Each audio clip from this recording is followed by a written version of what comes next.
hopefully. What a terrible game that was.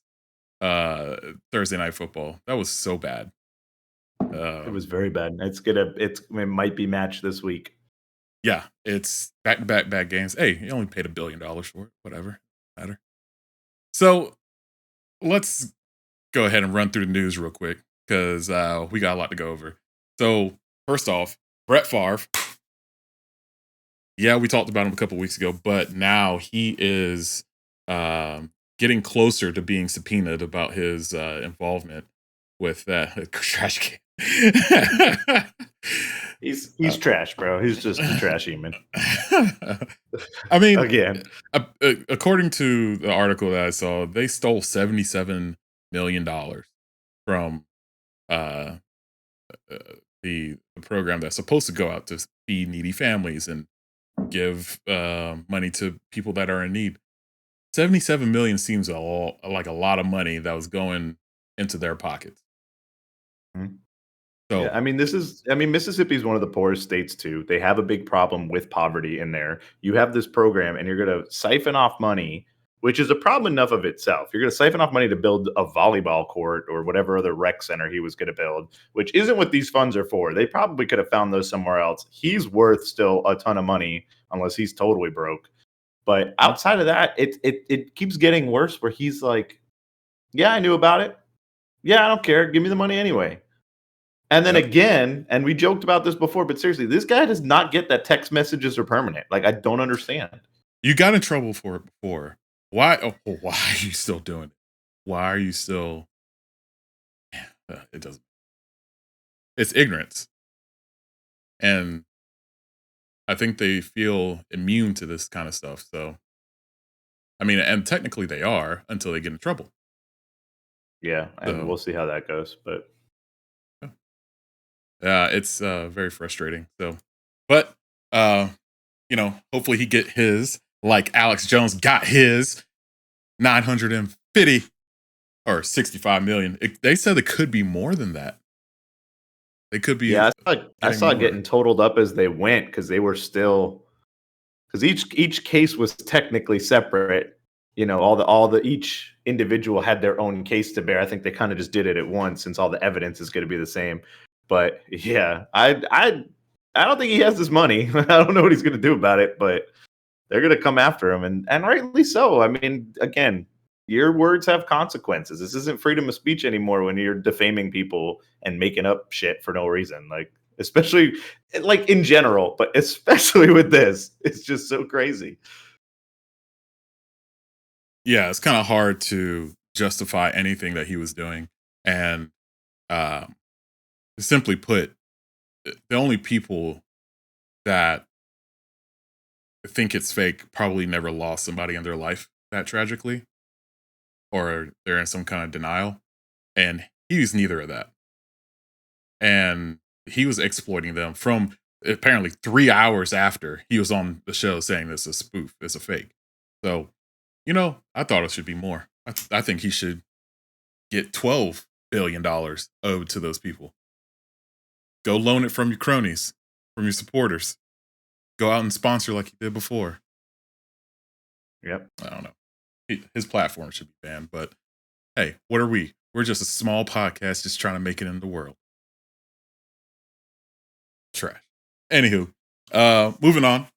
DC and Cartoon Network laid off more employees. This is for both. This is for all three. Let's keep going. This is for Brett Favre, Alex Jones. I mean, they're not as DC. Bad, but just again, trash is Warner Brothers again. Keep going. Warner Brothers is garbage. Yeah, laid off their employees, most of their employees of Cartoon Network. It's crazy. Like, I grew up on Cartoon Network. I don't know if many people still watch it other than Adult Swim. But apparently they still have a lot of good shows and they still have a lot of products. But to lay off that many people, I know they're trying to devalue and get the short and sell off. It's just bad. That's bad ethics. Yeah. I mean, too, it's weird. It's just, I think, another symptom of cable dying and print media dying. You just said DC on the print side. Yeah, the movies are still billion-dollar makers, but the comics aren't worth very much, if anything at all. It's all about the characters and the IP. And then and Cartoon Network. You're the one with out of the two of us on here tonight that has a kid. Have you turned on Cartoon Network? I know she's a little young, but have you turned on Cartoon Network lately? Yeah, she actually likes so the Muppets, not the Muppets, the Sesame Street puppets have this like cartoon show where they do robots and they turn into robots. It's like Transformers Light, but with street Yeah. Sesame Street people. So it's kind of weird, but But that she sounds like enjoys okay, it. so that's on their kids block programming. Have you watched or their younger kids? Have you watched into like the afternoon? Have you ever flipped it on anymore? No, no. So like when we used to get home, we'd have like their little Toonami. block of cartoons from like 5 like 3 to 5, and then you have Toonami, and then it went back to like the other original cartoons, and like that's where like Samurai Jack lived until they flipped it. You also had like their whole run of like their giant Saturday afternoon shows. It wasn't on Saturday, but like, Cow and Chicken and Johnny Bravo and all that. But you had that interspersed. Now, I guarantee if you put it on right now, it's Teen Titans Go rerun again. That's all they show. But that's Yeah, just a symptom of cable. Go turn on Comedy Central right now. It's South Park or it's The Office. There's just no money in putting new content on these shows. They have to push them to the streamers. So I think they're going to keep animation alive because they got to put something on HBO Max. But Cartoon right. Network might be the guillotine from this. Even we're already losing shows off of Adult Swim. You mentioned that too. There's only one show that they push anymore, and that's Rick and Morty, and that's it. Yeah, I kind of think that, and here was the schedule when I got home. You know, it was middle school for me that I watched a lot of Cartoon Network because I didn't Hmm. have cable before that. But as soon as I got home at 4, there was anime on. 4 to Yeah. 7, that was the block of Toonami. Then it shrunk to 4 to 6, and so and that 6 to 8, 6 to 8:30 block, yeah, that was the fresh cartoons that you get new Right. episodes on every day. Yeah, it used to be something that I can turn on at any given moment and say, I need to watch this. Everything now is a rerun, or I've seen it, or whatever. Yeah, I definitely saw some aspects of that when I was flipping channels. But again, to lay off that many people because of that, I think that's more of a direction kind of. You need to make a But that's big what I'm fire. saying. It's already been on its way out. This is just take it out back. Like it's over. Yeah, behind the woodshed, as Will would They'll say. they'll sell the channel rights to somebody else, and all of a sudden one day you'll just see Cartoon Network turn into something else. And they'll just leave. They'll leave the brand because the brand is big enough. They'll leave Cartoon Network and they'll leave Adult Swim, and they're gonna live, or they already do, as hubs or channels or whatever the hell you want to call it on HBO Max. That's all they're gonna do. Right. That's the future. That's what it is.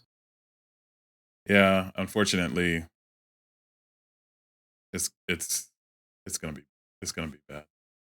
It's only gonna get worse from here for those guys, and I don't like saying that because there's a ton of good people that work there and Yeah. make their careers there, have good animators there. Um, it's just Well, and they're having a big problem with that too because there's a lot of they're taking a lot of tax write off and they're just deleting these animators' work even from HBO Max. You can't get it anywhere because if they show it, then they can't get the tax write off. Kind of like what we talked about on this show with Batgirl. They're doing it with the animation too. So I think it was like Over the Garden Hedge or Ledge or whatever show that was. There's a few shows that are just deleted. You can't get them anymore. You have to co-pirate them. You can't buy them on iTunes. You can't watch them anywhere on the internet. And that's just the sad part we're getting in. Like we don't have rights in the digital space. You don't own any of the movies you bought digitally. They can turn it off yeah, whenever. yeah, and that's also kind of. I mean, if they really cared about that, put something on your streaming platform that's worth a damn. Like if you're worried about shutting down Cartoon Network to gain some profit, maybe invest in your streaming platform where it's only exclusive to that streaming platform that you'll get some of these better shows. I don't know. I'm just a poor. Yep. So all right, moving on. So some releases are coming out next week. Some theatrical releases. The big one is Black Adam. Are you interested in that one at all? No, not even a little bit. Yep. Moving on. The other one that I saw that was releasing next week is the Pez Outlaw. Comes out on the 21st. It's the craziest concept I've ever heard. but it's legit. It's a legit thing that happened. Like, this dude is stealing Pez dispensers from Berlin, smuggling them across the border to make his money over here when Pez was big. And it got shut down due to some competition from another dude. Apparently, this documentary is nice, so nice that it got 100% on Rotten Tomatoes. It's got A pluses from all the critics. Like, it's hitting. And so I'm like, there's no way a documentary is this good about Pez dispensers. So would that interest you in going to like, are you pulled to go to the movie and check that out? You put this on the agenda for today, and I was looking. I'm like, "What the hell is this?" I had to look it up, so because I wanted to see if it was streaming or if it's in theaters, and then you just dropped it. It's in theaters. The clip on IMDb, I didn't even play it, but the one still photo of this dude talking, and his beard's down to here, and he's just looking crazy. I'm like, "I He's a gotta see neck. this. I don't know what this is, but I need to see it. He's a neck This sounds beard. insane." Yeah, I was kind of surprised at the level that it was receiving. I was just like, what is this? This came out of nowhere. And apparently this is the time frame where um all of the movies that were screened at like the art festivals or whatever across the world, that this is the time frame where they're going to come out from now until February. So Yeah, we're going to get a lot of they those drops. usually do those like midsummer to like August, September, and that's when they get bought out from like Sundance or whatever, and now they're gonna start to go worldwide. Yeah, because this is all the Oscar buzz. Like you might see this one again come February, March. I think it's March or April. It's actually the Oscars are pretty late, but this is the time they got to start releasing it, and usually the art films and things like that kind of get released then. Yep. So those are some movies to check out. I don't know if people are excited to go see those, but you can go see them for free if you're a follower. Here's how to enter our contest. Be a follower of the channel on Twitch. Step 1. Step 2, leave a comment on one of our videos. That's it. And you're entered. And there's a high chance that you win. So contest ends October 31st. Tell your wife, tell your kids, answer the contest. All right, so let's hop into the hot news. So we're gonna start off with Werewolf by Night because, man, oh man, was I surprised. Mm-hmm. I was extremely surprised because I thought this was gonna be, it was gonna be all right. Like because of She-Hulk and because of all the other stuff that we got recently. I'm sorry, the perfect show that She-Hulk. I don't understand what you're talking about. Okay, all right. There's nobody else to gang on to you, but all right, we're gonna let it slide until the She-Hulk segment. But for Can't the get me most down this part, week. for the most part, this was a great horror short. Like, didn't need to be more than the 50 minutes that it was. It had a great story from beginning to end. You got emotionally attached to some of the characters. Great directing, great, lighting and film. It was perfect for what it was. And I was extremely surprised at the acting. I Okay, so I thought that was Jessica Jones, the actor that plays her. Totally different person.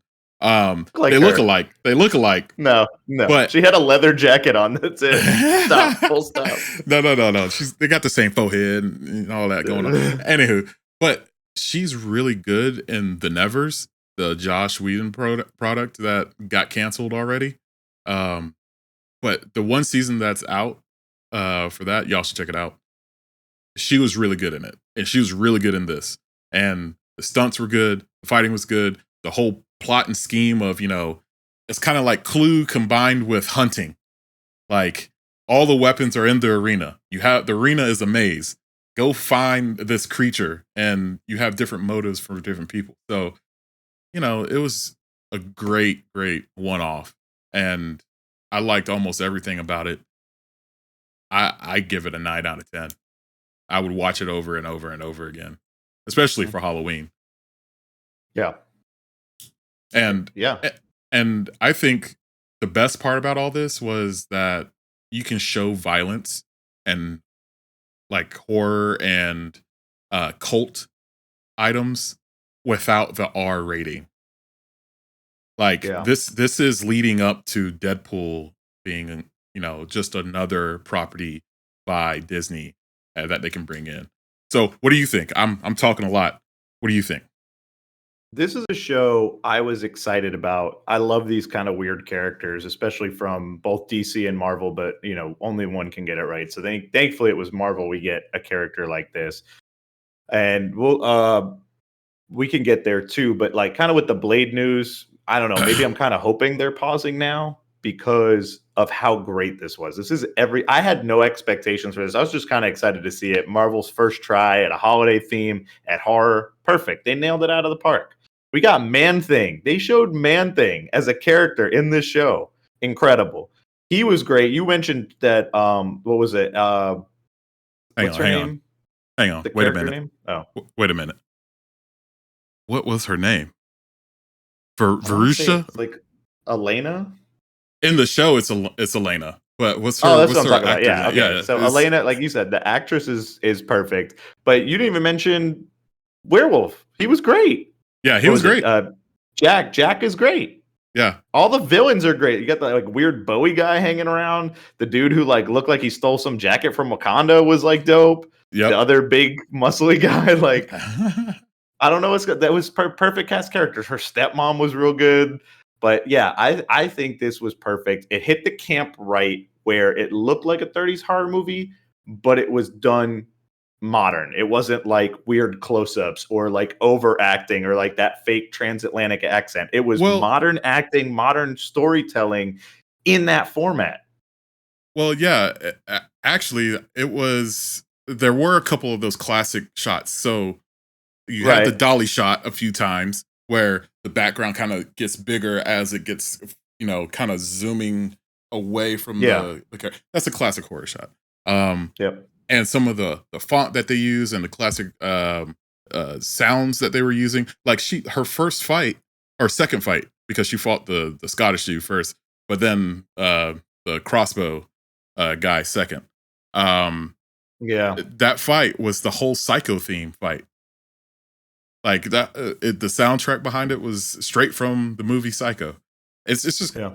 yeah, keep going, but it was just great stuff Well, mixed in well, and with you the mentioned modern like the shots. music and stuff too. Like Michael Giacchino, this is his first directorial debut, and he killed it. Like, what a guy! But he's been the composer. Like, he started on Lost. He's been doing a bunch of these Marvel projects and Pixar. Like, you Mhm. can see how music was important. And as much as we like the fight scene in Doctor Strange with the music, like that was just fun because it was weird and we hadn't seen it. This was like the better version of that almost. Like Yeah. where it was intentional. Like even that tuba walking up on fire, like before they go in, was like Yes. super. Like what a shot though, too. But then the music's punctuating it as they go and like kind of ramping up the scary. Like what are they going to walk into in this maze? But I'm Yep. with you. I think it's a 9 out of 10. I love that they had little details. If you looked a couple times, those black circles popped up. That used to signify a real change when they had to do real. Just left it in. Obviously, it has nothing to do with this movie, but it looked cool. It looked back in the period. I think some of the production hurt when they went outside into the maze. I think the maze looked really small and kind of bad, which is kind of a bummer because like the mausoleum they were in was really dope. The big room that they like have most of the action in like the third act was awesome, but the maze kind of just felt small. It looked like they just kept turning a corner and they're in the same. I want more like a Harry Potter one or something like that, but Oh, you that's a big wanted that budget thing. scale of it. So here's the Yeah, make it thing. look bigger. Yeah, I was okay with it because it kind of set up from the beginning that they were in this smaller place. Because if you look at the maze when they first show it, you can see the man thing walking around. Yeah, You can kind of see his shadow and everything. So it's like, oh, this is gonna end quickly. Like this is gonna be a yeah, short fight if they find it. Or he can get to places pretty easy. But I like that it was a smaller maze because it was like these characters are already professionals in what they do.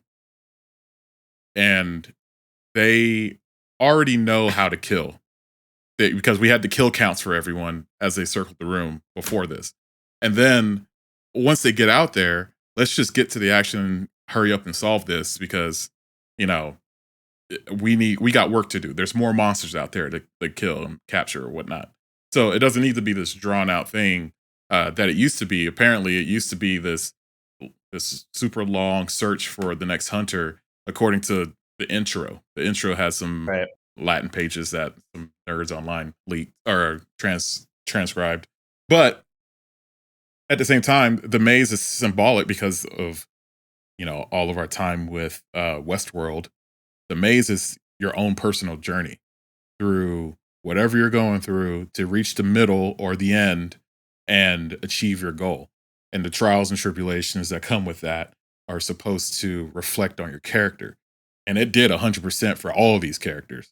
So the ones that wanted to fight, the ones that wanted to just the power, the ones that just wanted to support um, the wife, it was shown. And Yeah. I like that they kept it on our two main characters instead of going to show like what the Irish dude was doing or what the person dressed in all white was doing.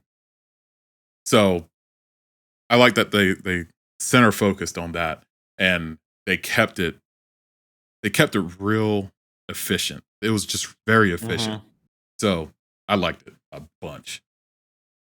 Yeah. And you said it too, and I don't want to hark on it too long because we can kind of move on with this. But like you said, I'm excited for Deadpool now. I was anyway, but now I trust them, even if they're going to be clever with the violence, and it's not like what we saw with because this needs to be a combination of Deadpool and Logan in terms of like the violence aspect of it anyway, right? Like we're not going Right. to go back to like X1 where he's cutting off like the Statue of Liberty's crown, and that was like the coolest thing he did. Right. Like we need real stuff, and I think they showed even with PG-13 we got it. Like we can figure it out. And was it scary and gory? Sure. Could you show like a 13-plus-year-old this? Yeah, I think so. I don't think it's like nightmare fuel. I don't think it's overly violent. Yeah, I think the hard part about all this is getting people to watch it.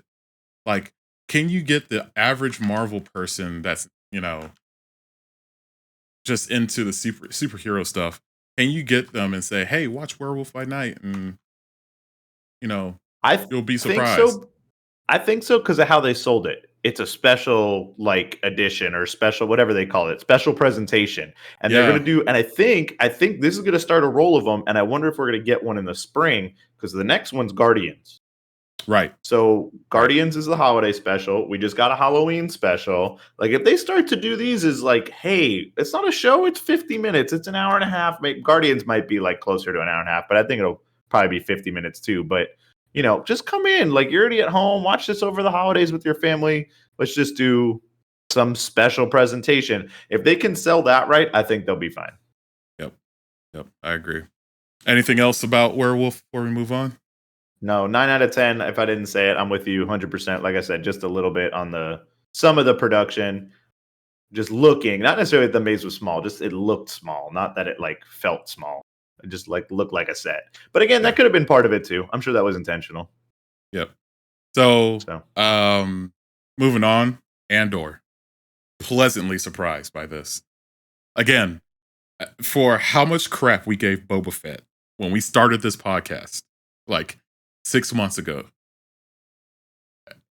it seems like they listened to us and put it in the mhm. show. Got rid of the Jedi, got rid of the wizard stuff, boots on ground, give me some interpersonal stuff. It's been great. The first, what episode are we on? 8? 6. I think 6 6? was just tonight. Yeah. 6? Okay. Um, And I know and you're one back of me, so I'll try not to. Yeah, 6 was today. yeah, I kind of started the episode and we can kind of talk to that, um, but again, this is something that someone that doesn't watch Star Wars can get into. Someone that Yeah. hates Star Wars can get into. If you don't even mention that this is Star Wars, they'll probably watch it and be like, "Oh, this is a cool sci-fi. This is kind of Star Warsy." But yeah, there's droids, but that's about it. This is like human versus human fighting. This is David versus Goliath starting out. This is the classic rebellion against the Empire. Let's change the way that we're living our lives with a spark. And that's the theme of this show. And that's, the whole reason for them making Andor. And it leads to the big moment when they stole the plans with the Death Star in Rogue One. So but it doesn't feel like it's already there at the point where they need to steal the plans. They're going to have to figure it out. They're going to have to grow their alliance. I love the stuff with the politics behind it with Mon Yeah. Mothma. Like she's losing her family. She's sacrificing a lot just to do a simple rebellion, just start a small cell of the rebellion under her wing.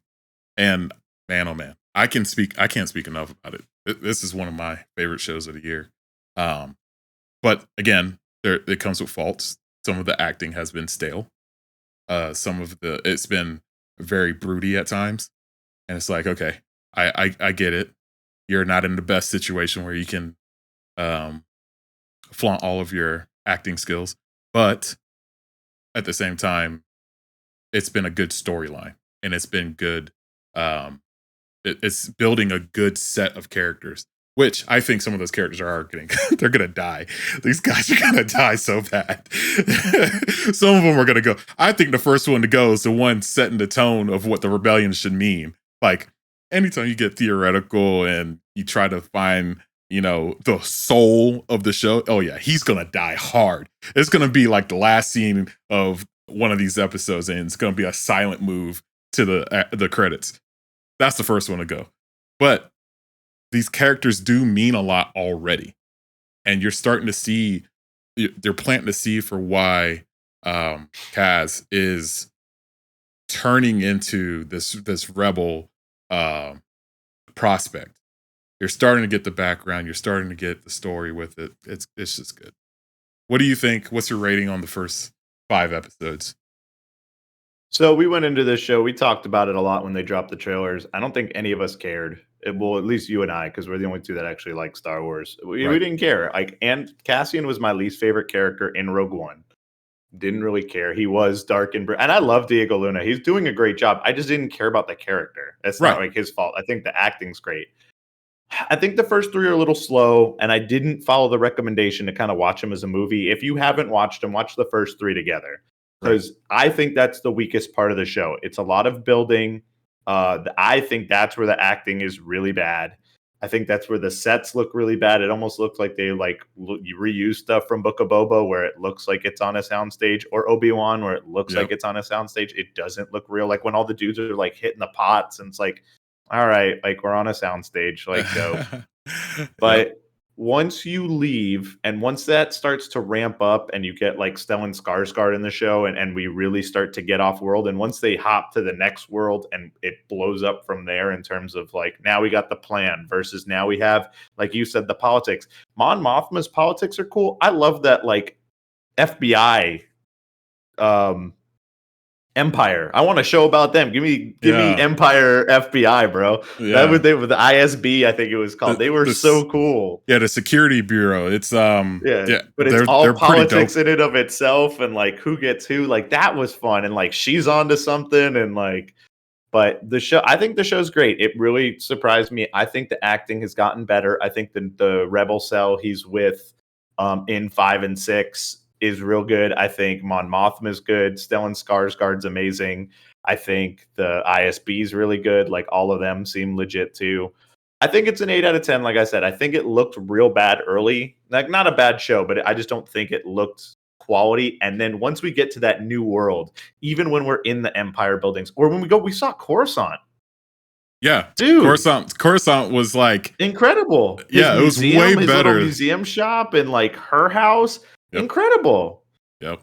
And inside that museum shop was a ton of stuff. Just like ridiculous Easter eggs for people that are fans of Star Wars. But I'm glad they didn't focus on that and they moved on. So, but go ahead. No, continue. It doesn't need to be. That's not the focus of the show. Maybe it will be at some point. I don't know how many episodes is this, because we're 6. We're already 6. Yeah, 6. This is 6. I checked. How many episodes is it total? Do you know? Oh, look. I thought it was 18 or something like that, right? I don't know if it's that much, or I think there's just definitely a season 2. So we have 12. So we're halfway through. Okay. And then I think they said there's going to be a season 2. So I doubt this butts up right against Rogue One, which is fine. But I want to see the Rebellion getting a kick up a little bit more. You got to finish the job that they're on. But this show's great, man. Way better than I thought it would be. Yeah, and speaking to the Easter eggs, a lot of these were Easter eggs were like Star Wars Rebels, Star Wars Oh, Clone cool. Wars stuff.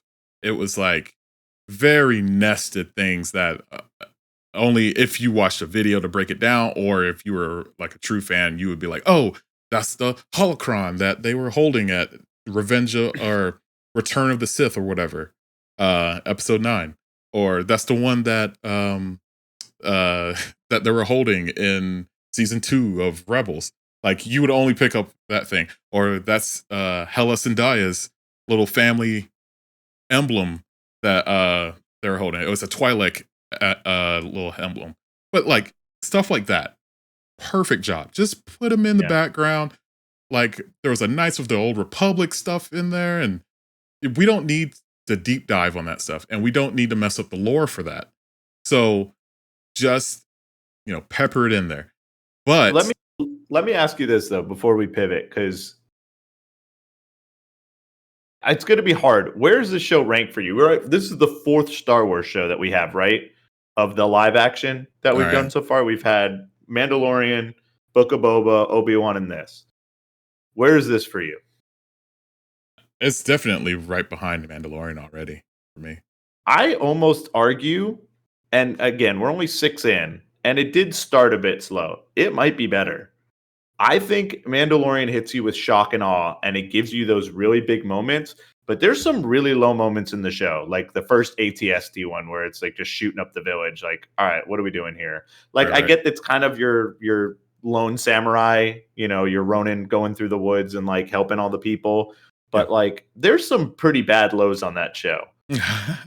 Yeah, But you get the huge moments of like the Luke reveal or the Ahsoka exactly. reveal, and it's like that does keep it ahead. But this is easily better than Book of Boba Fett. This is easily better than Obi-Wan. The world building's better. Not only did we get Coruscant, did we get all this? We see an Empire cell dealing with the local population. That's like 5 and 6 that like you're going to finish up today, and like what they're doing. We're seeing real world effects, and like I want a video game that's like on this level. I want the gritty, disgusting rebel fighting. I'm in an insurgent cell doing something. This is what I want. I like last what was it? What was the one that they just came out with a couple of years ago? Fallen Order. Fallen Order, Cool. yeah. I'm a Jedi again. It was dope. I love that game. Yep. Give me a blaster pistol and let me shoot around. Give me Uncharted like this though. I'm running a job. I'm in the disgusting part. I'm in the muck. Yep. Or give me more shows like this. Like this is great. This is Yeah. what I want Star Wars to become. Throw I in a Jedi every once in a while, but this is it. I agree. I think that they do best with just a smaller world building. And we got The human stories. That's what it is. yeah, we not only did we get like Coruscant, but we got some of the the planets that were quickly destroyed in episode 7, Mhm. not of the show, but episode 7 of the movies. They destroyed 5 planets. Nobody knew what they were destroying unless you got the details before or after the movie. Like there was no Right. reference of it. We already got like little nest, little eggs in there to say, "Hey, this is an important planet. This is an important planet." You know, the Kessel This is is that's an important spice planet. We got Jeddah referenced already. Like you're setting we up got all these we small got things. Jakku reference too. Yeah, we got a It was a good. So Everybody the wants to go question back I to had for Jakku. you with the Kessel mention, were they mentioning Solo? Was that the train job? I think it was. So he fought in a war on that planet around the same time that Solo fought in that war on the planet, same planet. They were in the same war. Remember, he said that I was in the war for 6 months, and he said, "Oh, you were just a chef for the first few months." Remember that Yeah. part in like the first 3 episodes, one of the first three Yeah. episodes, and No, I that don't mean that though. There's a part where the ISB, one of the guys says something, or it's the woman, and she drops reference of a job on Kessel because uh she was like all these jobs. I think they were referring to the train because they're trying to piece them all together, whether it's right, part of like the rebellion or not. Which I guess that one wasn't, but that would have been before the show, so it tracks. yep, Which would have been interesting. We haven't really heard anything from Solo since Solo because it wasn't good, but yep, yep. And yeah, I think you're right. I think they were questioning if it was random or planned. Mhm. And that's a good question to ask because some of this does feel random. Like, yeah, there Yeah. might be some coordination there among the high ups, but like what Solo did was mostly on his own. What these other cells were doing were mostly on Rebels. That whole faction was doing stuff on their own until they On met their up with own. Ahsoka. So, Yep. like, that's what happens when, you know, you Well, and have they one of the guys oppression. too, I don't remember if it was in 5 or 6 because I watched them back to back, but he's like they mentioned Saw Gerrera because Yep. he's still off doing his own thing too, and obviously that ties back to Rogue One as much as it ties back to Clone Wars, but, Yep. we have these drop but it's such world building because it's like they're not a rebellion yet. They're not together because they don't get Yep. together till the end of Rogue One, really. Yep. There's no rebellion. So it's Yeah. like, this is I don't know, this is what I've wanted, like, I would it's argue doing Star Wars right. I would argue that there's no rebellion until they finally beat Palpatine in episode 9. That was when everybody got together and on the same page. Yeah. Like before that, it was just like, hey, we got this small group that's gonna fight, but then all these other separatist cities that were there before. You had the separatists, you have the Saw Gerreras of the world, you have the Leia and Mon Mothma. Forgot, keep butchering her name. Um, and you have all the other politicians and all the other planets, like Mandalore. That was a planet that remained neutral until the end, and that's how a lot of people played this until episode 9. So it's interesting. I hope they get into a little bit of that and say, "Hey, we need this planet to cooperate," and they don't. They just refuse and leave them high and dry. Yeah.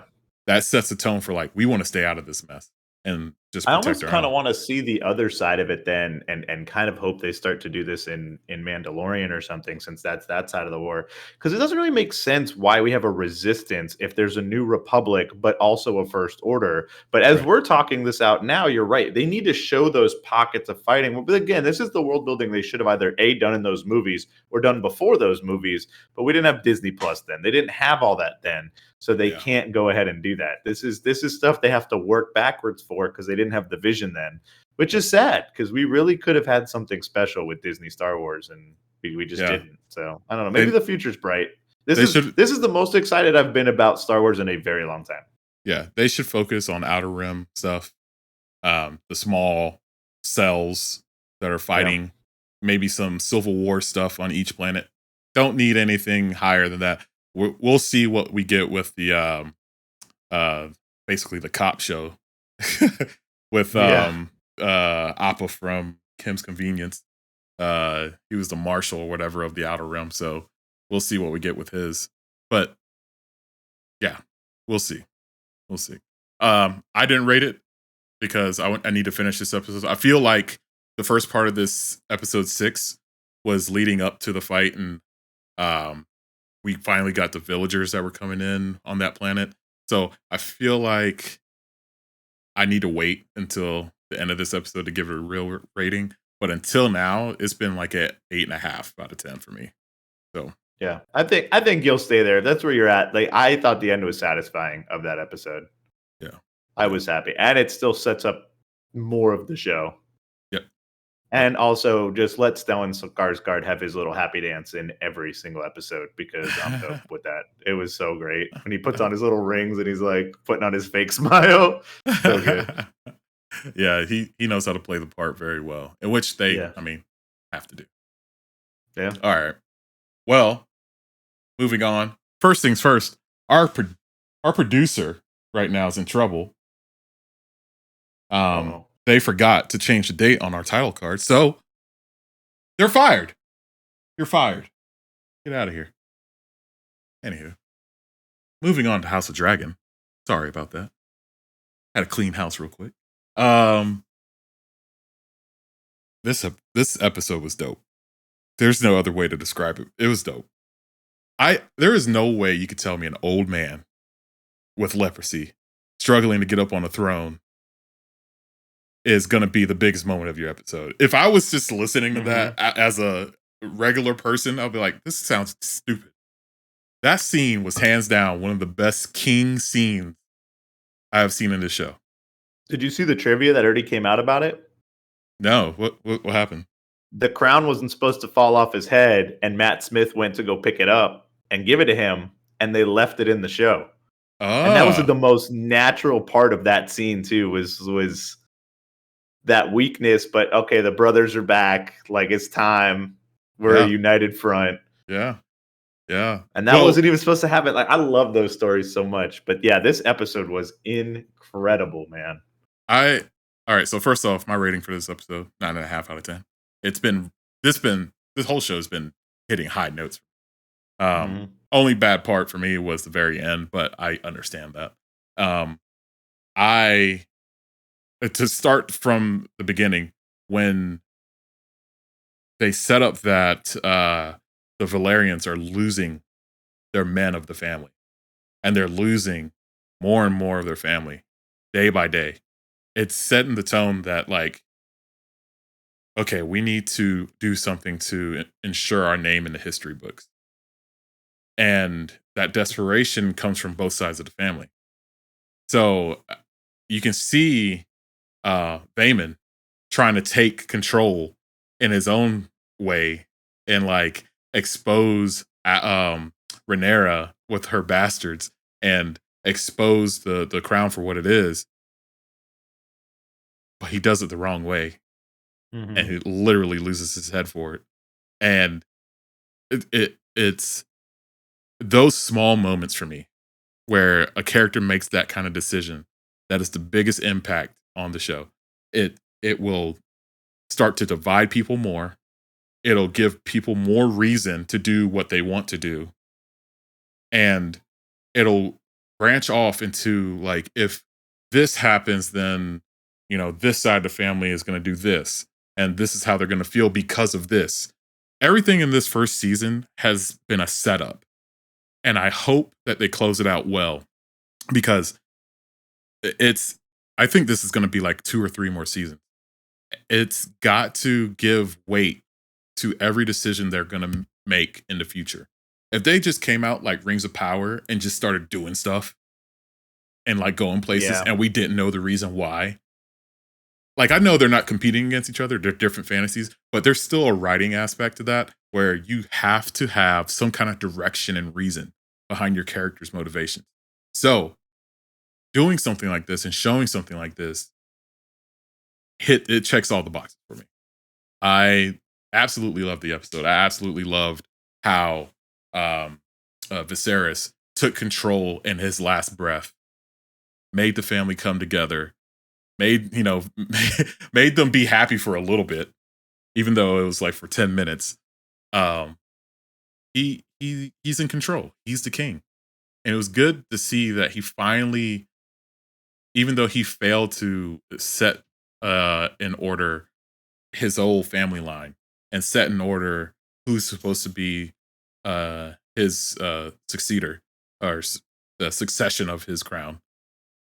It's important that this moment was highlighted because he was a king of non-conflict. He wanted to resolve everything, get it done, and just move on. And this was this like last thing, like, hey, let's stay together, because the only way we fall apart is if we're not together. And he pleaded with them. It was like the first honest moment that I saw out of Alicent and Rhaenyra since they were kids. It was just dope. And there's a lot to get to in the show, in this episode, but that was the main part for me. That was the one that I liked the most. Yeah, I think this sets the tone for not only the rest of the season, like you said, but hopefully the rest of the show. And I don't know if it's going to be 2 or 3 seasons. It can't be more than like 4 or 5. We can't get more than that, because you're going to get lost in the weeds on something that isn't supposed to take that long. And we've already done so many time jumps, but I think this sets up everything perfect. We got 2 episodes left to kind of close out this season and really set the wheels in motion. But like, here we go. Here it is. Yeah, I think the end was, I understood the end. I kind of defended it, but it is still almost a little goofy. And it wasn't more that he like kind of called out the wrong thing. Like, he is somebody with clearly in pain, clearly losing his mind, losing his body. Yeah. I didn't have a problem with that. I had a problem with Alicent like kind of being like, oh, okay, she can be queen now. I'm cool with it. And then like 5 seconds later, when she hears this like thing. She's like, no, never mind. I'm mad again. That seemed like a really weird, abrupt flip flop. I wish she wasn't Yeah. like so hard and like the family's great. Okay. Like I didn't need to see it all the way back. And in my But mind, it was like Rhaenyra left, and it was a couple of days later he died. yeah. That's how it happens in my brain. And of But I course, don't think they showed it that though. Like that's they didn't great that show it. you're able to think that way, but They I didn't show it. No. and that And might have been that's it, but it looked like it was the night of. And it's like, all right, like maybe give us some indicator. Give us right. a little bit, Right. you know.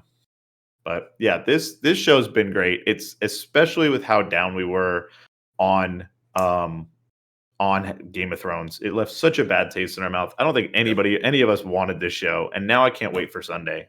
That's it. It's appointment television again, man. Yeah. Sunday's supposed to be the biggest episode. And Game of They said Thrones that style. last week though. Like Well, that's I think this one was that's the crazy. this is the most consequential episode. Hmm. But next week You're is talking the about scale. scale. Big, Okay. big things are gonna happen. Like they're gonna probably move the plot so much next week. Uh, we're gonna get to the season finale and be like, I can't handle anymore. I need a break. I hope the need a season break. finale is like a little tame. I need a break. Give me a break till next year, man. But yeah, episode 9, Game of Thrones history has always been the biggest the season. Or the episode before the last Yeah. penultimate episode. But we had so much. Okay, so first of all, we clearly have um what's her name? Hallison? Helena is a future seer. She saw that Mhm. Aegon was going to lose his eye. They saw that she saw that um describing her marriage, she was kind of like awkward with it, but she saw that there's going to be something with the boars under the floor or something like that, and that line shot me to Succession because More that's a on the famous floor. boar on the floor. It's a game. It's a game. But it's clearly alluding to something because she's already future saw so many things. So I find it hilarious that they ignore her to a point and like they just marry her off to her brother and they're fine with it. And she's Yeah. probably going to be the like one most important piece for them to remain a full household. So I don't know. Uh, I think that scene where, and I have it on the slideshow, where at the end she is trying to play along with her brothers, and she's like clapping her hands and and Aemon is sitting there and ridiculing the strong kids, and Mhm. she's like in the background like, yeah, this is great, they're strong, I get it. And like she's clearly used as one of those background characters that just doesn't get it on the surface, but she's a future seer. She's like a brand of the first series. So Yeah. I I don't know. She's gonna be big. I think soon to come, and I think that we had Miss Area. So that was Damon's little fling, his whore that he brought with him to Dragonstone. She's like the leader of spies now, and she knows everything that's happening. Who does she report to? Where's her loyalty at? That's going to be the big thing here in next couple of You know it's episodes. gonna be the strong brother that's still left. Has to be him. Like the new Littlefinger guy. Yeah, Probably. yeah, Because I she's the one that sold them out in the first place. That was her little beggar y- kid. yeah. So She reports to him, but does she have allegiance to him, or does she have still because of her personal ties to Damon? Does she hold loyalty to him? Is she going to hold off some secrets uh, to Wayne Head Strong? Call him Wayne Head because of his foot. That's bad. But is she going to hold off some of that stuff until it really fits to Damon's plan. Um, Clearly, the High Towers are going to go against the Targaryens, but I'm kind of scared because there's a lot of characters that are going to die. Just like Andor, there's a lot of characters that are going to Yep. go, and I'm just not ready for it. I wanted to see more, and it sucks that they sped through this season because of the time jumps, but they had to tell the story and to give some background on why these people are the way they are and why they do some of the things. So I don't know what. I don't think we needed to spend any more time. I think the time jumps are fine. I think it got us to where we need to, and now we're seeing the Dance of Dragons about to hit. Yep, 9 and 10 will get it started, and then hopefully, like we said, the next 2 to 4 seasons are just that. Like, yep, clean it up, get it out, and like I said, move on to a different storyline. Go so there's always something else in Game of Thrones in the appendages or whatever. yep. Give me something else. Like give me Aegon's Conquest, like I said, like before. Give me that one. Give me something different that we haven't seen yet. Don't stay on this story for 8 years. You don't have to. You can come back to Game of Thrones, make that Game of Thrones money, but give me a story that I care about. Like we had Obi-Wan for 6 episodes. Do what Disney's doing. Move on. Yeah, it Yeah, wasn't great, but guess what? Now we're in Andor. We yep, just did Boba Fett. We're gonna go yep. back to Mandalorian. Like pop around. Cool. You don't have to milk these dry when you have the IP that you can keep using. I think they're planning on doing that because I don't think they're going to be putting this out next year, season 2. I No. think they're skipping a year. And between season 1 and 2 of this show, there's another Game of Thrones IP that's supposed to be coming out. So I think they're doing what you're saying, but they're doing it at a slower pace, Yeah. which is good because I don't want to be burnt out on Game of Thrones like I was before, where it was like Right. a chore every Sunday to watch. And, you know, year in, year out, just be feeling disappointed towards the end. So yeah. Yeah. But back to the whole timeline of things, you have the king go from a healthy king in the first few episodes, to dead in this episode. It it, it wouldn't make sense if you just introduced him as a weak king and then killed him off, right? Yeah. You need to show that he was a peacetime king and he didn't really have anything on his plate except for the stepstones. He still couldn't handle the stepstones, couldn't handle his own family. Like, but he has this mission to name a successor because he believes in Aegon's vision from the prince that was promised. So I don't know. I think that the time jumps were fine. I think that the way that these stories were told, it's fine. It's great. I like the character interaction. I liked the fighting. You know, this is reminding me of the Lannisters versus Starks. Like, Mhm. I don't know if you remember this, but in the first season, they had Sansa fighting against Joffrey, and like she and Arya got involved, and they had to kill their dogs because they were just infighting so much, and that set the tone for what the show became, and it was always the Starks and everyone else versus the Lannisters. Nobody liked the Lannisters, and I'm getting that feeling from the Hightowers. Nobody's gonna like the Hightowers because they're going to try to go against tradition and it's going to stink. So I think a lot of the people are going to revolt against that.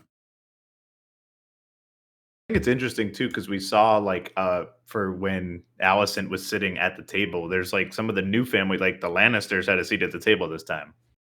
So where are they going to go? And where are all these houses going to break off? Are the Strongs going to stay with Rhaenyra now, or are they going to go with Alicent because the two that were with her are dead? So it's gonna be interesting. I think that's gonna be fun is to see. And we haven't even like heard from like the North or anything like that. We haven't Yeah, heard from no. some of these houses that we know that are still there. We got to get some of them at some point. Yeah. And you saw the Lannisters in the hunting episode where they were Yeah, celebrating. the brother Yeah. was at the small council Yep. this And time. He then was at the table. you got Vayman, he was escorted by all Hightower people. Like he's Mhm. clearly on their side. Too bad. Rest in peace. Shouldn't have been talking. Um but I feel like that family is gonna have to either they're gonna have to pick a side here. They can't play the middle anymore. Well, They the queen that wasn't, she did pick a side. She went with Rhaenyra because she's like, oh yeah, they're gonna marry my kids, and I well backed their claim. So well they did pick a side. yeah, Rainey's. If Rainey's Yeah, really went with her for her own will or for her kids, that's fine. I think she did it because she was in front of her brother. And she didn't want to fight in front of her brother. Just like how Damon came in and saw how weak he was and he was a changed man. He was like standing outside the bedroom because he couldn't face it at first. yeah. And I think as soon as she came in, she like flipped that story around. And she's like, nope, siding with Rhaenyra.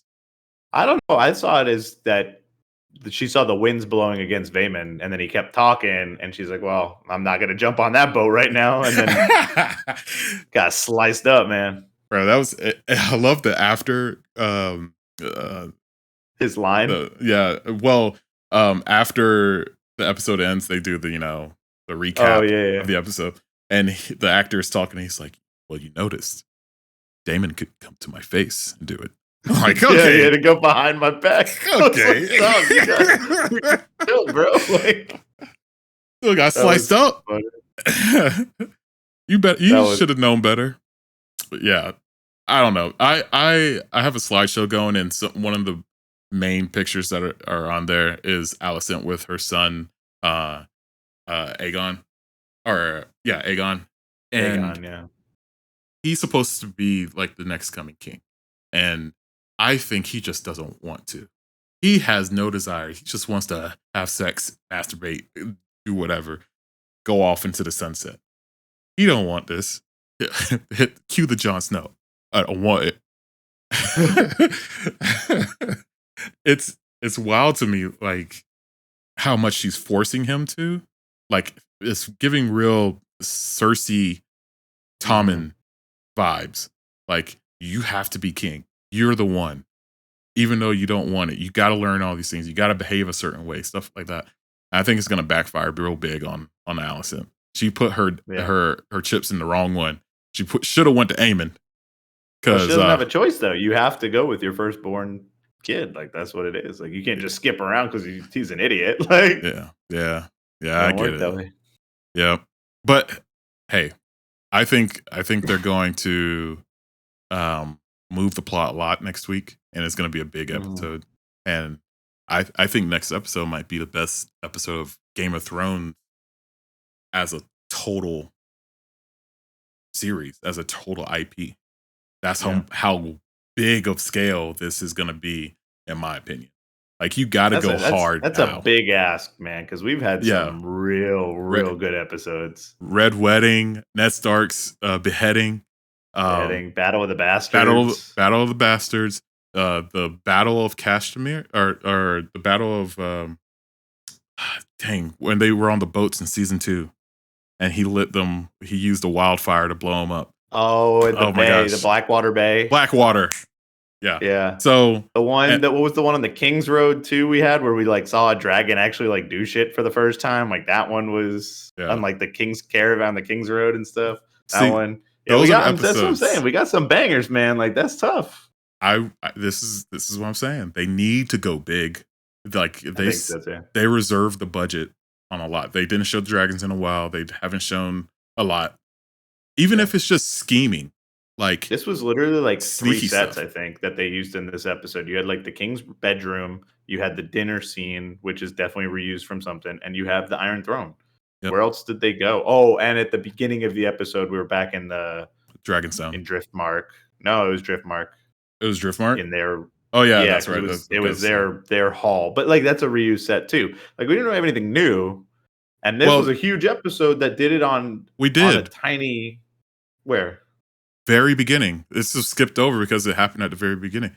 Damon went and got an egg out of the caves. Oh yeah, at Dragonstone. So that was new, and that was a new thing to see. Like he went in there and just snatched it up and walked away, and the dragons didn't attack him for it. So clearly the dragons are okay with him being around and being in there. So yeah. That is another big plot point too, considering we already saw like they took the big one. Like that'll be interesting now. But yeah. No, but I didn't mean to like knock it down where I was not gonna. I mean, the sets still look beautiful. I'm just saying they did a lot with a little. And like Yeah. you said, I think it's to save it for these last two. And also, plus they just like you said, they just fired all those people from DC and Cartoon Network. So just shove some of that budget in Game of Thrones. It should be good. Yep. What are your predictions for next week? I want to hear these. I think it's what we said. I think we're going to get the houses starting to pick sides, and we're going to see who's the blacks and who's the greens. And we're really going to get clear cut. We're going to like start to like the banners called type of thing. And I think it's going to be, I don't know. We keep bringing up these stepstones, and obviously we saw them already. It's still been a point of contention. Is that going to be the first battle? I don't know what it is in the books. Like I've kind of glanced through some of the stuff and know some about it, but like I don't know. It just feels like that's where it's brewing, where these two sides will kind of both try and take this guy out and really just start fighting each other. Yeah. And there we go. But I mean, they showed the preview too. Alicent's putting Aegon on the throne. So that's what's going to call all these banners to who says he's king because she thinks she's right. And what does Rhaenyra do? Yeah. She's supposed to be queen. I think you're right on that. But who do you think is going to die? Someone's got to die Next right? week. Someone's got to die. Yeah. I think because we talked about it and we don't know the status of her husband, and I think it's going to be, what did you say? How do you say her name? The queen that was, what is it? Rhaenys? Rhaenys. Yeah. I think it's going to be her. I don't know if that's as big of weight as what we want though, but I feel like she might be the one. All right. So you think she's going to die out of everyone? Yeah. Yeah. Okay. I don't know. What's another character we have that could eat it and like not affect the show that much? Unless it's like one of the kids, but I don't think that's happening yet. Yeah. I think the leader of the Night's Watch, Sir Kristen's gotta move up to take control, right? Talk about the guy with the bald head with the white beard. What is his name? What is his name? I got him right here. Hang on. The leader of the Kingsguard. Sir Harold Westerling. Yeah, Sir Harold. I think he's got to go in order for Alicent to take control because he's loyal to Rhaenyra from the time that they were young, or she was young. She was super loyal to him. They had secrets, when Daemon first snuck into the castle. That was like, that has to be the catalyst of like what's going to change. And I don't know what causes him to like for Sir Kristen to go against him. Like, I don't know if there's some kind of secret or treason talk. I know that we saw the previews, but like, I don't know. There has to be some. The only other person on the panel that nobody really listens to is Sir Lyman Beesbury, the old guy that was rambling on and on and on and on and on about just ridiculous stuff. Yeah, him. I think that he might be the catalyst for Sir Harold to die. Yeah, that makes sense. Like they go for the full treason and put Aegon on the throne, and those are only two against it in the room, and they die, which gives them power over the entire council and over the Night's Watch. But truly, the Night's Watch before Sir Kristen was loyal to Daemon, so we'll see how that goes. Yeah, they made a big point of that the first two episodes. Yeah, a real big point of that. They made that point, but that's also been like 15 years, so who knows how many of those dudes are still hanging out. Like, you get some old goons that you used to know. Hey, you want to come join my fight? Do anything? Yeah. All right, so we're looking forward to next week. Anything else before we move on to Rings of Power? No, this show's great though. Let's go. I know they came out and said, hey, we're not competing with Rings of Power. They're both of their own genre. It just feels like you are, because you're on in the same time of the year. So I think it's naive to say we're not competing with them when you literally are for views, for clicks. Yeah. So moving on to Rings of Power. we have we finally get the episode that we want, where everything comes in. Everything was combined into one story, and then the volcano erupts. And later on, we see that that area, the Southlands, is now Mordor. I wish they said it because I really wanted them No, to hear it. I But do. You're right. I do wish he'd said it instead, but that shot was pretty cool for no reason. It was a little lame. He should have just said it, he but I should have like said that it. it just burns away on the screen. I was like, Yeah. they're gonna say Mordor here, though. Here we go. I told you that mountain was Mount Doom. I want to put that out there. I told you. Yeah, And you you're said like, that no, on I the don't think podcast a so. couple of weeks. I told you. I told you I didn't know. I don't know the Lord of the Rings that well. Damn volcano is there popping up in Middle Earth? Get out of here. I don't know, Hawaii, somewhere out. The Oh, layout. yeah. No, I truly I've been wanting to go back and watch Fellowship of the Ring and Twin Towers and Return of the King, because I kind of want to see how these characters transition. But again, I don't got time for that. I also want to keep this kind of separate. I don't want to mix the two together and be like, oh, she's going to live because of this. He's going to live because of this, or whatever. I kind of want to be surprised because I haven't watched it since I was in high school, really. I don't do the yearly rewatch like a lot of you guys do. But I have the Blu-rays. I have the extended cuts. I just don't rewatch the movies. They're on HBO Max, man. Yeah, I can throw it on any given time, but I want to keep this separate. And I think it's good that it's surprising me so far. There's a lot that happened in this past episode. I'll let you go through your best moments from this episode first. I think this episode is probably another 9 out of 10. I'm not that high on it yet. I think I'm back in the 8 out of 10 range, but this show completely turned a corner for me with the last 3. And it just left me wondering, why didn't they start with these? Why did we do so much buildup that never amounted to something on characters? Like you said, we knew enough because they're appealing to fans of Lord of the Rings. And even if you're new, you get who these characters are pretty quickly in these last 3 episodes. And even if you've changed it up a little bit, whatever.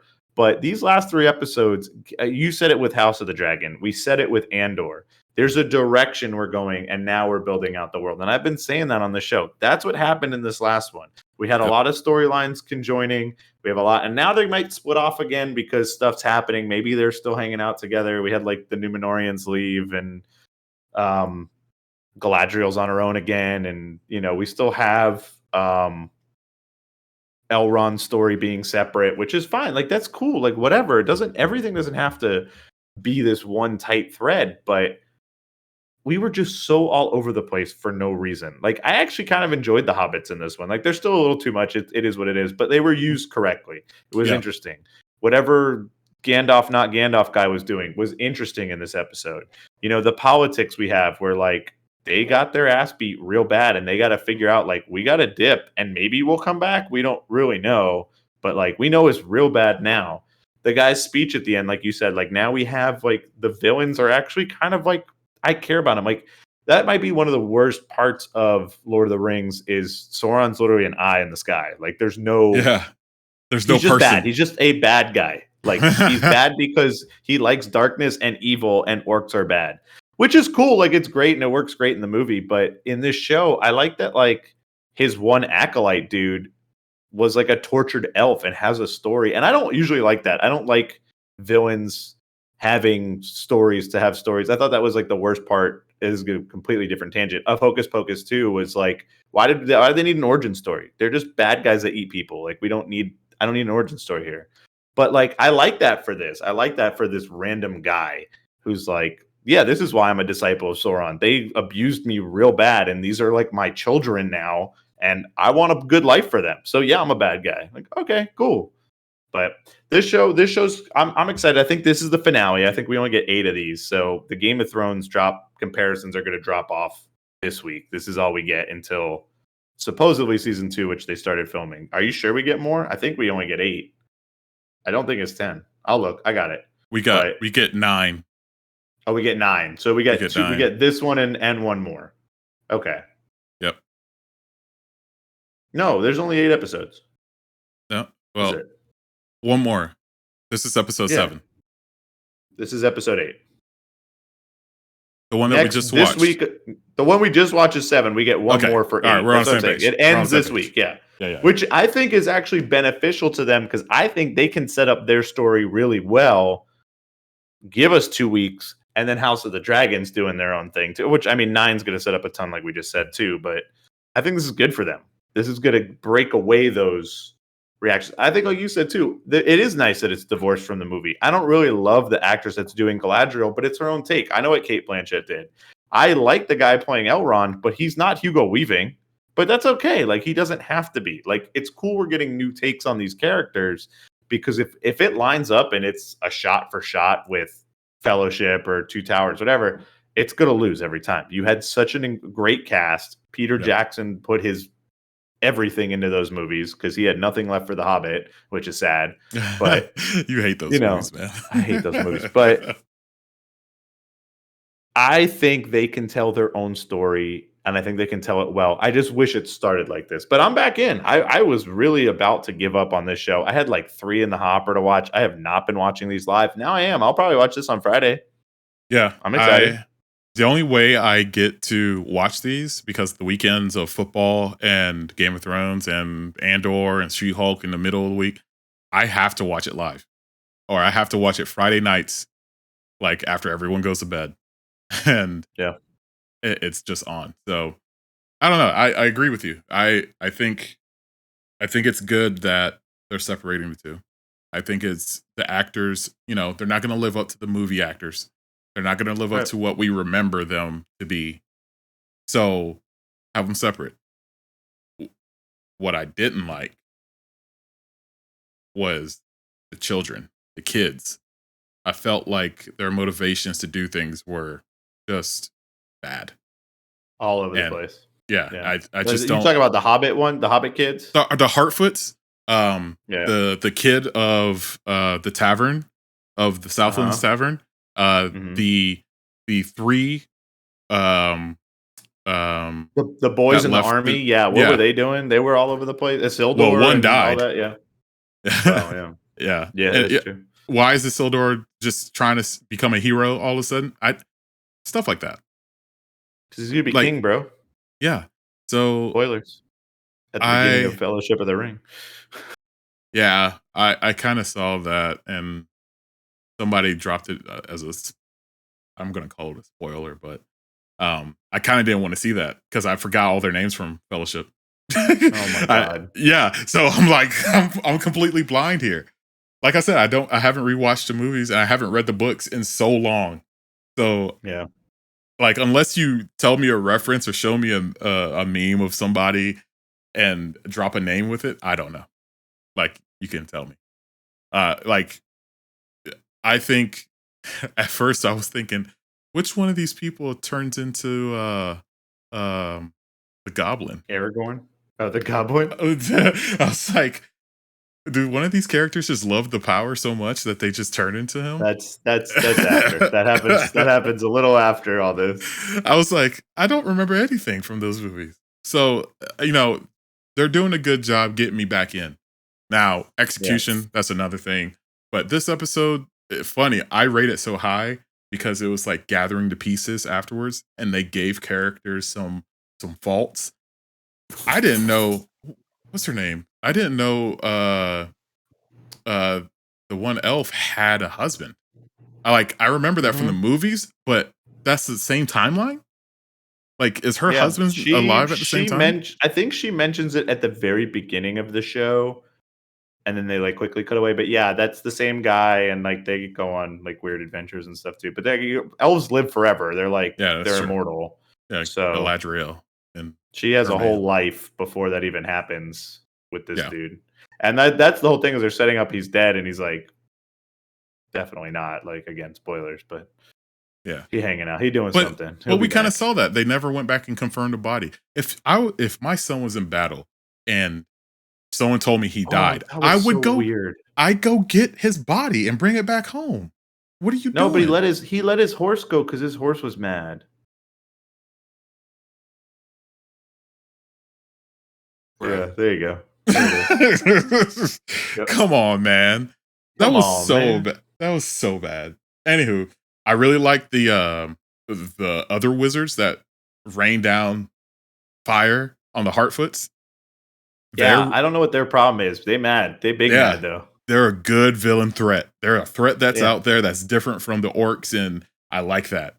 Give It me does more of feel that. kind of like this weird anime villain where they just show up, just be a bunch of jerks, but they're like kind of quiet, and there's a bald one for like no reason. It's like then they're gone. It's like all right, like Yeah, they show up, they look at the tree, they figure out that the other wizard was there. They go down, and the girl comes up to them and give them more information. Why are you giving away more information? for nothing. Yeah, Yeah, even though burns all their stuff down, and next time on Rings of Power, it's like, oh, I should reward you for giving me that information. Here you go. I'll burn down your village. forget your little huts. But now old guy went to go get his walking stick, and he's gonna lead the Fellowship of the Harfoots that I don't want to watch anymore. And they got to bump into humans at some point, I guess. Yeah. Yay. Yeah, I'm not too. At least there should be less hobbits now because there's only like 3 or 4 of them in this group. Yep. So that's a silver lining. So yeah, Elrond and we have Prince Durin. They I really like the fact that Elrond bent the knee to King Durin, and that was like very symbolic. And then King Durin still didn't give a fuck. Like it's just totally opposite of what they need right now, which is setting up the plot for later on. But like, really need them to come together, and you really need unity here to fight a common enemy of death. So yeah, and Queen Regent losing her eyesight, that gives a little bit of the foreseer power that she was experiencing before, but I'm not totally sure that's going to translate well. I think she's just going to be blind, and she's not going to be able to do anything, and then it's going to cost her life. I don't know. So we'll see how that goes. Anything else before we move on? I just what this sets up, because my biggest problem with this show is still one thing. What's been missing from this show? If you had to say one thing that's been missing, don't even think that hard. It's just in the title. Sword fighting, Rings of Power. I don't know. We don't have any of the Rings of Power. We don't have any of the forging of the one. We don't have any of the others that go off to the humans and all. Where's all that? It's the name of the show. But they said that they weren't gonna do that. They weren't then gonna. Why did you name the show this? But you got to set it up. Look, I'm willing to forgive them to set up something first season. This is Lord of the Rings, Middle Earth Adventures. Like, yeah, you're right. We got a Mount Doom origin story before we got the Rings of Power in this goddamn show. Like, what are we doing, bro? Guys, Ben is dug in on this. Dug in. Give me the damn rings. Yeah, there have been no rings. There has been no like mythical items other than the sword. This is another company again that hates magic rings. We don't have magic rings and Rings of Power. DC won't make a damn Green Lantern movie. Give me some magic rings doing some cool stuff. That's all I'm asking for, bro. Nope, you don't get it. Nope. I don't get anything. All right. Anything else? No. All right. Let's move on to She-Hulk. And then we'll do our NFL picks. We'll probably split this episode, fellow watchers, fellow listeners, into 2 shows. So we'll probably rename the stream. So, oh God. All right. Moving to She-Hulk. Ben's been itching to get this going. Because 10 out of 10. 10 out of 10. 10 out of 10. Come on now. Is it really a 10 out of 10 for you? This episode is perfect, yes. 100%.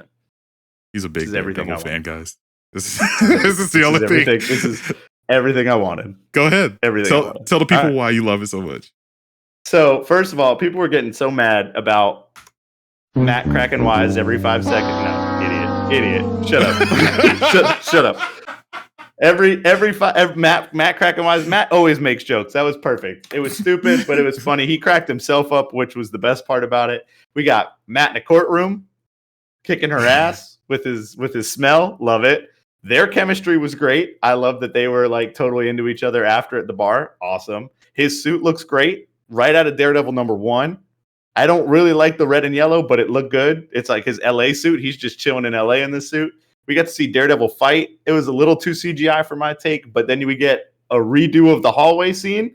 Perfect. It was incredible. Plus, she just comes in and smashes it up. Love it.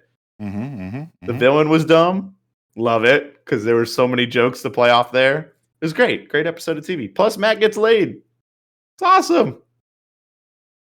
Love it. What did you hate about this episode? It's perfect. This is what I want. What do you want out of this show?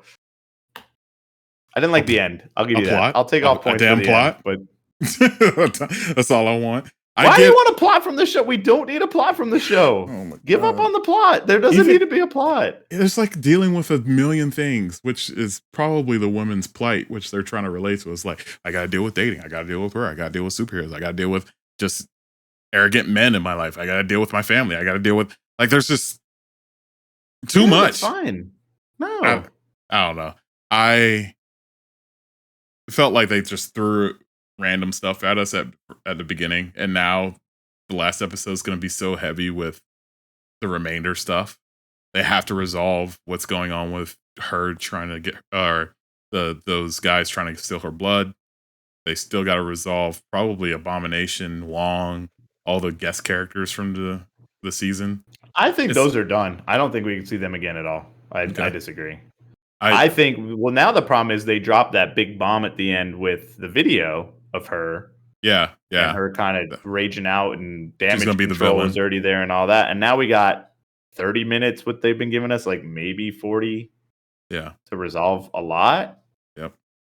And is Bruce coming back? Are we just waiting for a movie for him? Is he going to bump into the Guardians on like Christmas or something, and we won't see him then? Like, he gone. You know what I'm saying? He gone, man. He gone, right? Yeah.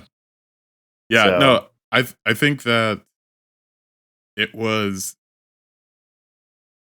kind of interesting seeing the dynamic between Daredevil and She-Hulk, but also Matt and Jens.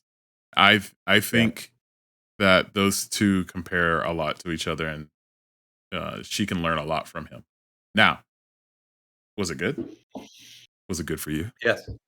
I mean, the sex part was fine. It was. I don't really care about that. A lot of people were up in arms about that.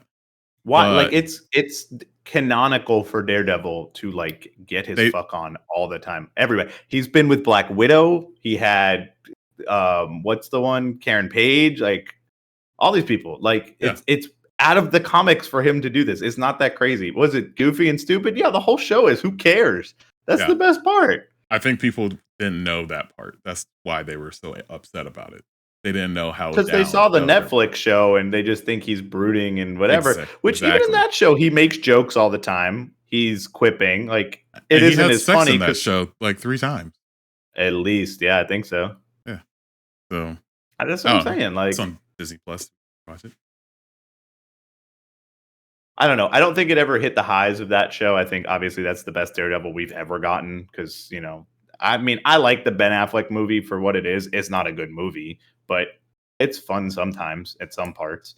But, you know, I still think getting more of a character we like, Jen playing really well off of it. Like, She-Hulk was fun doing stuff with a hero that actually can keep up with her. Like, it wasn't as fun with Wong because he's just standing there doing this like the whole episode. Like, yeah, that's boring. Whatever. Like, her actually, like, he's beating ass and like throwing the billy club around, and his billy club was actually on the rope this time. Like, we haven't seen that. I don't think they ever did that in the show.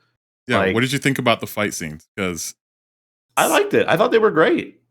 The ones that were actually him. I thought the parking lot scene was bad.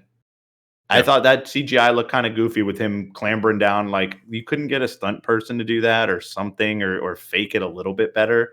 But once they're in that hallway, like, it wasn't the hallway fight from season 1 where like that dude's bone came out of his knee, and like that's like one of the most savage things I've ever watched in my life. And it looked like a one shot, but It was really good. I thought they'd let him do some fun stuff. They let the Billy Club do work, which is always the fun part of a Daredevil comic of like watching it bounce off. And then, like I said, she got to jump in and just be a Hulk and like Hulk out. Like that was cool.